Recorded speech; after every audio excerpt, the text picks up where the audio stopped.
మహారాష్ట్రలో మహాయుతి కూటమి భారీ విజయం దిశగా సాగుతుండటంతో నిజామాబాద్ జిల్లా బీజేపీ నాయకులు సంబరాలు చేసుకున్నారు.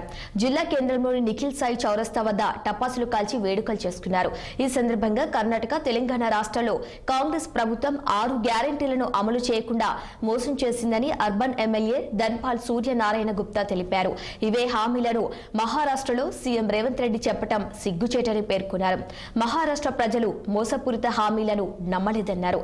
ప్రధాని మోదీ దేశానికి చేసిన అభివృద్ధిని దృష్టిలో పెట్టుకుని గెలిపించారని ఎమ్మెల్యే గుప్తా పేర్కొన్నారు. తెలంగాణలో 6 గ్యారెంటీల పేరు మీద అబద్ధపు హామీలిచ్చి అన్ని వర్గాల ప్రజలకు మోసం చేసి గద్దెనెక్కింది. ఆ గద్దెనెక్కిన 6 నెలలనే తెలంగాణ ప్రజలు బుద్ధి చెప్పిండు.